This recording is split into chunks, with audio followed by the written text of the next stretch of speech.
নমস্কাৰ, এই মুহূৰ্তত আহি পৰিছে ৰাজ্যখনৰ বাবে ৰাতিপুৱাৰ কেইবাটাও বিগ ব্ৰেকিং নিউজ।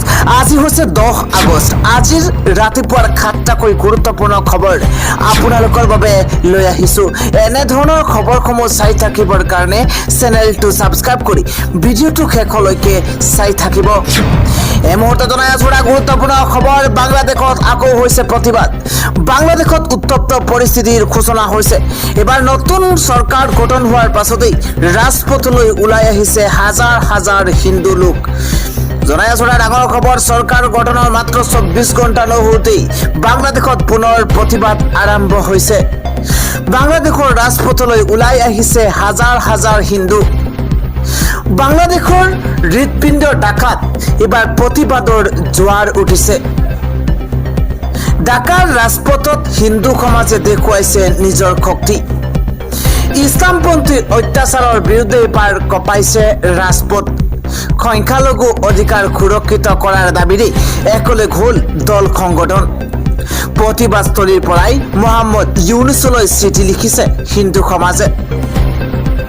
শীঘ্ৰেই হিন্দু, বৌদ্ধ, খ্ৰীষ্টান সম্প্ৰদায়ৰ নিৰাপত্তা সুনিশ্চিত কৰাৰ দাবী উত্থাপন কৰিছে।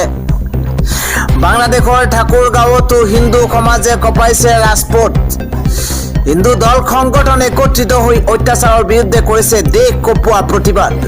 নীৰৱতা ভংগ কৰি অন্যায়ৰ বিৰুদ্ধে মাত মাতি বিশ্বৰ দৃষ্টি আকৰ্ষণ কৰিছে বাংলাদেশৰ হিন্দুৱে।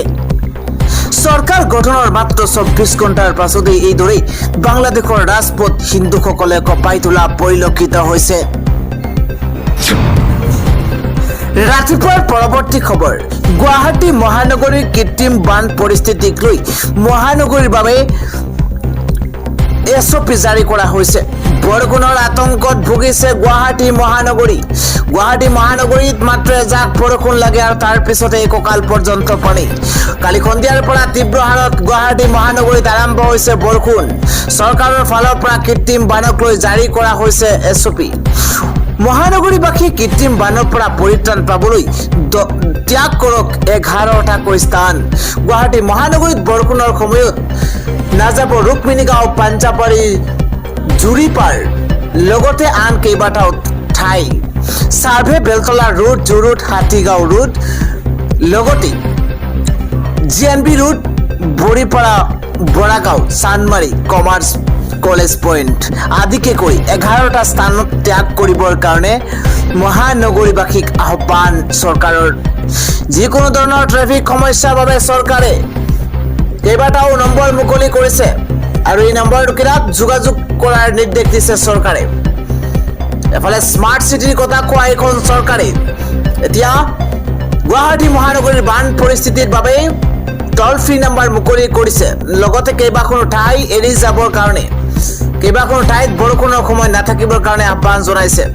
স্মাৰ্ট চিটিৰ চিন্তা কৰা চৰকাৰখনে এজাক বৰষুণৰ পাছতে গুৱাহাটী মহানগৰী জলমগ্ন হোৱাৰ কথা চিন্তা নকৰে নেকি, তাক লৈ এতিয়া প্ৰশ্ন উত্থাপন হৈছে।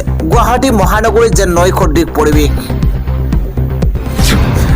ৰাজ্যবাসীৰ কাৰণে ৰাতিপুৱাৰ আন এক ডাঙৰ খবৰ হৈছে এবাৰ অশোক শৰ্মাই দল ত্যাগ কৰাৰ পাছতেই কংগ্ৰেছত যোগদান কৰাৰ পাছতে কেতবোৰ ডাঙৰ মন্তব্য কৰিছে।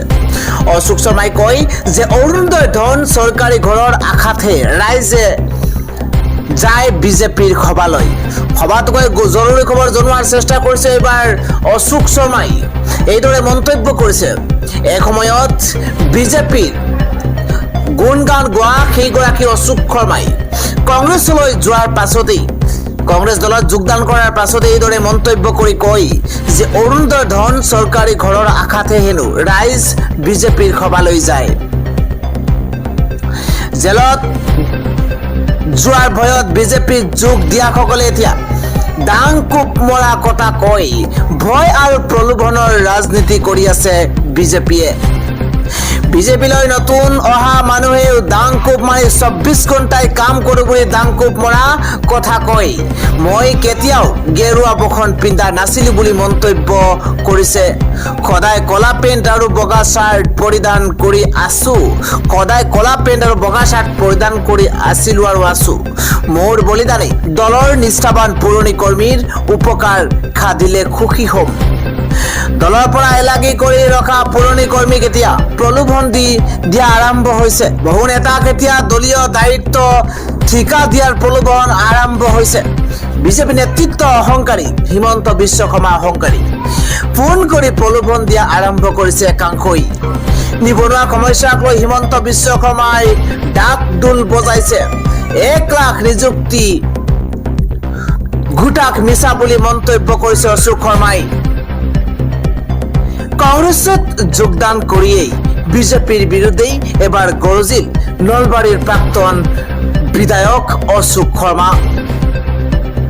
আন এক গুৰুত্বপূৰ্ণ খবৰ হৈছে 17 মাহৰ পাছতেই জেলৰ পৰা মুকলি হৈছে মনীষ চিচোদিয়া। মনীষ চিচোদিয়াৰ জামিন মঞ্জুৰ কৰিছে উচ্চতম ন্যায়ালয়ে। অৱশেষত উচ্চতম ন্যায়ালয়ে মনীষ চিচোদিয়াৰ জামিন মঞ্জুৰ কৰিছে। শুকুৰবাৰে উচ্চতম ন্যায়ালয়ে আবকাৰী দুৰ্নীতিৰ গোচৰত আপৰ নেতা মনীষ চিচোদিয়াৰ জামিন মঞ্জুৰ কৰিছে।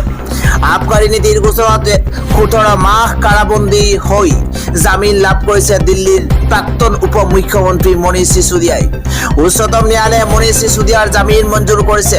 3 দিন পূৰ্বেই 6 আগষ্টত ন্যায়াধীশ BR গাভাই আৰু ন্যায়াধীশ KB বিশ্বনাথৰ বিচাৰপীঠে এই সন্দৰ্ভত নিৰ্দেশ সংৰক্ষিত কৰিছিল।